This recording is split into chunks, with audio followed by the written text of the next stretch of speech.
வணக்கம்மா. வரவேண்டும் வணக்கம். ஆமா.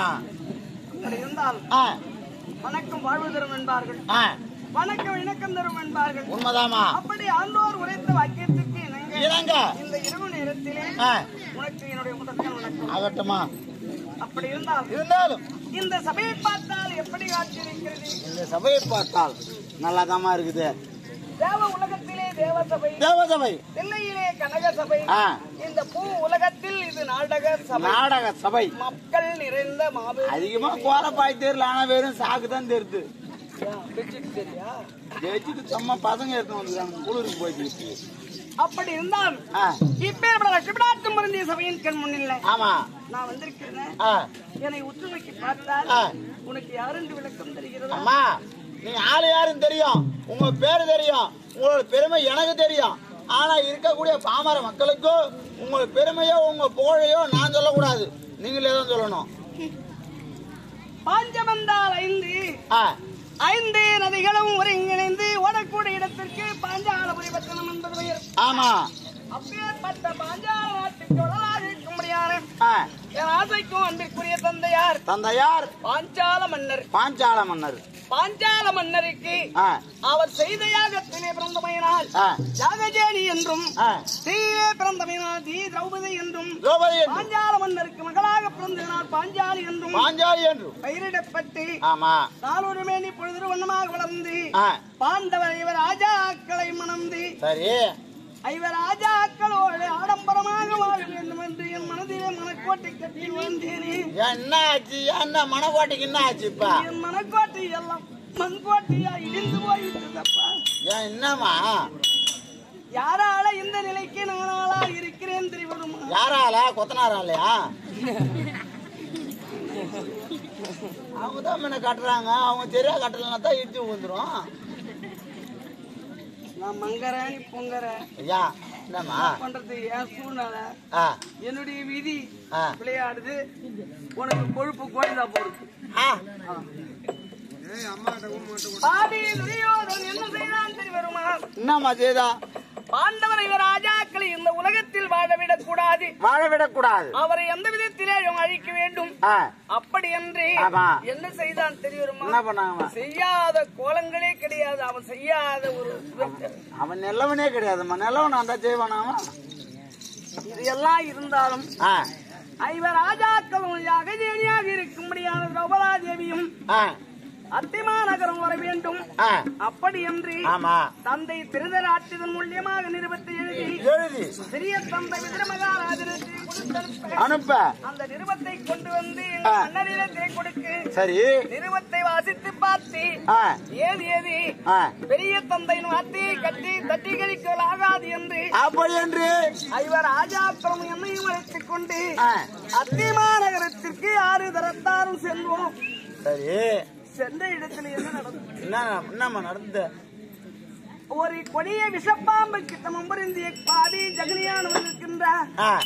அந்த பாவி ஜெகனியன் வந்து பாருங்கள் தர்மநந்தனா, சும்மா இருக்கலாகாது, பொழுதுபோக்காக சிறிய விளையாட்டுகளை விளையாட வேண்டும் என்று அப்படி என்று வழிபிடித்து அமர செய்து சூது பகலை ஆட செய்தான் பாவி. பாவம், இந்த மாதிரி வேலை செய்யலாமா? அந்த சூது முகாந்திரத்திலே பாண்டவரை ராஜாக்களில் இழந்து நாட்டையும் இழந்து அனைத்தும் பறித்ததல்லாமல் என்ன பண்ணாங்கம்மா? அது மண் வெடிக்கிட்டோம்.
ஆமா. யாகத்திலே பிறந்த யாகத்தை வைத்து ஆட வேண்டும் என்று தெரிவித்தார்கள். ஆமா. ஆடலாமா? ஆடக்கூடாது. ஒரு பெண்ணை கொண்டு சென்று சூதுமுகாந்திரத்திலே தோற்கலாமா? செய்யலாமா? என்னையும் சூதுமுகாந்திரத்திலே தோற்றார்கள். அப்படி 6 தரத்தாரும் அடிமையான ஆமா பாவி துரியோதனன் எழுந்து அழைத்து அந்த ராஜசோய் அகத்திற்கு சென்ற பொழுது என்னை பார்த்து கழுக்கென்றும் குழுக்கென்றும் கை கொட்டி நகைத்தானே பட்டி சிரிக்கி பாஞ்சாலி ஆமா தன் தாயாக இருக்கும்படியான காந்தார் இல்லத்தில் இருக்கின்றாங்க. அவள் சிகதனை பிடித்து இந்த மன்னாதி மன்னர் மாவியந்தர் மத்தியிலே தரதரவனை இழுத்து வந்து 60ஆம் படி ஏற்றி ஆடையை கிளப்பி அவளை கொண்டு வந்து என் வலது தொடி மீது அமர்த்த வேண்டும் அப்படின்னு உத்தரவிட்டான் அப்படின்னு சொன்னாங்க. சொல்லத்தான் நேரம் அந்த பாவி என்ன செய்தான் தெரியுமா? என்னமா பண்ணா? குதிரை கொட்டியபடி துள்ளி துள்ளி ஓடி வந்ததோ. ஆமா வண்ணமாக ஓடி வந்து என் சிகதனை பிடித்து இந்த மண்ணிலே புரளும்படியாக ஓடி வந்தான். அப்படி ஓடி வந்த நேரத்தில் நான் எப்படி யாரார தஞ்சம் புகுந்தேன்? என் மாமியார் இருக்கும்படியான காந்தாரின் இடத்திலே ஓடி அவள் 2 கால்களையும் கட்டிக்கொண்டு எனக்கு அண்ட ஒருவர் இல்லையே மாதா என்னை ஆதரிக்க வேண்டுமே தெய்வமே மக்களை பெற்ற மகராசி அல்லவா மகன் செய்யும் அநியாயத்தை பார்த்துக் கொண்டிருக்கிறீர்கள் நியாயமா அவரை தடுத்து நிறுத்துங்கள் மாமி அப்படி என்று அந்த பாவி காந்தாரின் காலிலே கட்டி எழுதி அதுபோது அந்த பொல்லாத பாவி என்னை கைப்பிடித்து வெளியே தள்ளி இழுத்து செல்லடா மகனே என்று உத்தரவிட்டார். சொட்டா இது கேட்டீங்களே இல்லையா? ஏந்து வாங்க படுக்குன்னு ஏந்துவா. அம்மா பாவம் என்ன அழுகுறாங்க என்ன ஏதுன்னு அவங்க என்னன்னோ பண்ணிட்டாங்களாம். உனக்கு கேட்க விருப்பம் இல்ல? எனக்கு விருப்பம் இருக்குதுமா. எனக்கு பசி எடுக்குது. உன்னை பார்க்கும் பொழுது நீயும் துரியோதன கூட்டத்தை சேர்ந்தவனோ இன்னும் யாரு? ஐயோ ஏமா நான் அந்த மாதிரி எல்லாம் சொல்ல மாட்டேன் பேச மாட்டேன். ஏமா உனக்கு பிடிக்கல ஏமா என்ன என் முகத்தை பார்த்தா என்ன எப்படியா தெரியுதுனா அம்மா அயோகி பையனா நானே கௌரவர் கூட்டத்தை சேர்ந்தவங்க. ஐயோ இல்லம்மா ஏமா நான் அது மாதிரி ஆள் இல்லம்மா. இருந்தா நான் என்ன பண்ண போறேன்? அவன் செய்ய போறேன். சொல்லுமா எது கூப்பிடுறது தெரிய மாட்டேதுமா. நான் என்ன பண்றதுன்னு தெரியலவா? என்ன செய்தா தெரியுமா? அந்த ராஜா சபையிலே என்னை இழுக்கும் பொழுது யார் யாரெல்லாம் ஆமா இது ஒன்று துரோணாச்சாரி, கிருபாச்சாரி, அஸ்வத்தாமா, கிருதவர்மா என்று சொல்லக்கூடிய குருபெரியோர்கள் எல்லாம் அமர்ந்திருந்தார்கள். பெரிய பெரிய குருபீடங்கள் அமர்ந்திருக்கிறாங்க.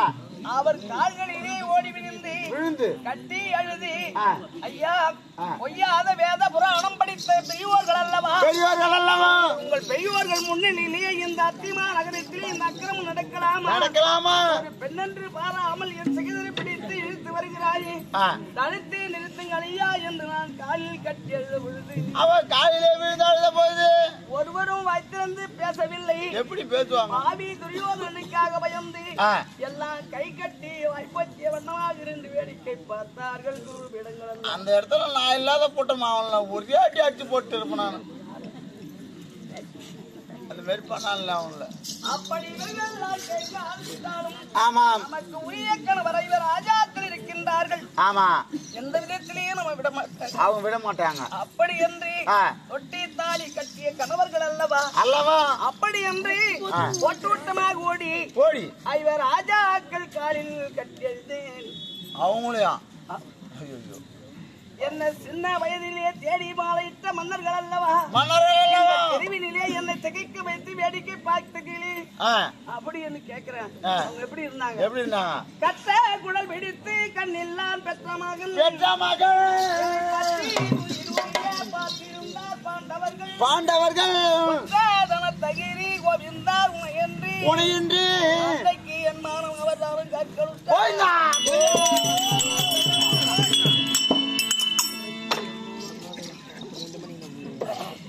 அப்படி யாரும் கட்டிய கணவர்கள் ஐவர் ராஜாக்களே மௌனம் கை கட்டி இந்த மெய்கட்டும் வேந்தர் முன்னே ஐவர் ராஜாக்கள் கை கட்டி நின்று வேடிக்கை பார்த்தார்கள். ஆமா, பின்ன யாரும் கேட்கலனாலும் சரி, அவன் ஒண்ணுத்துக்கும் உதவாதனா இருந்தாலும் சரி, அத பொண்டாட்டி ஒருத்தவன் கை வைக்கிறானா சும்மா மூணு ஒரு குதுமிட்டா கூட ஒண்ணுத்துக்கும் உதவி இல்லாத கேப்பா இல்ல.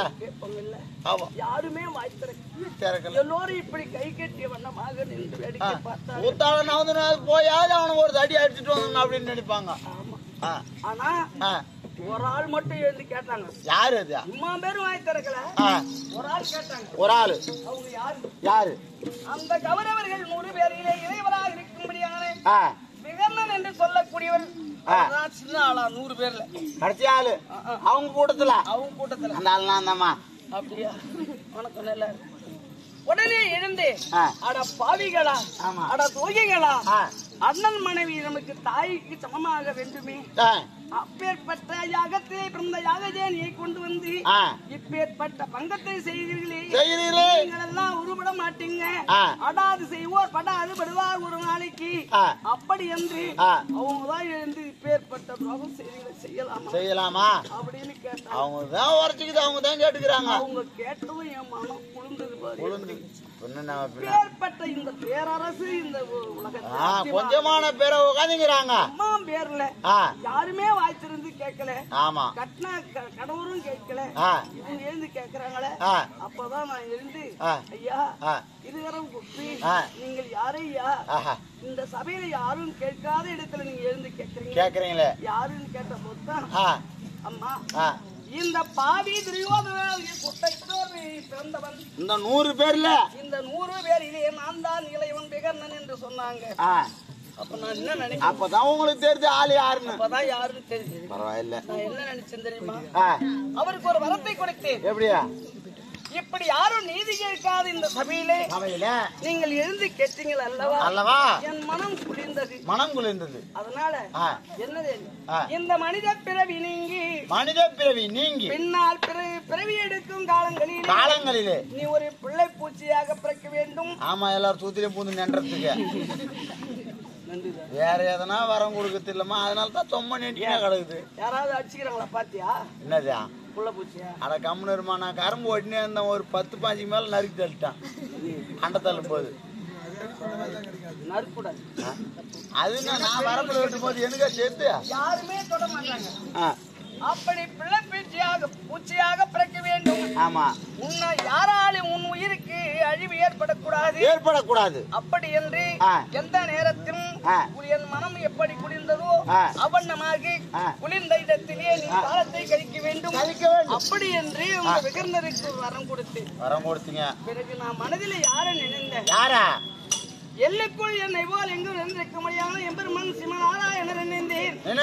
1008 திருநாமங்களை சொல்லி கோவிந்தா நாராயணா கண்ணா கர்மேகவண்ணா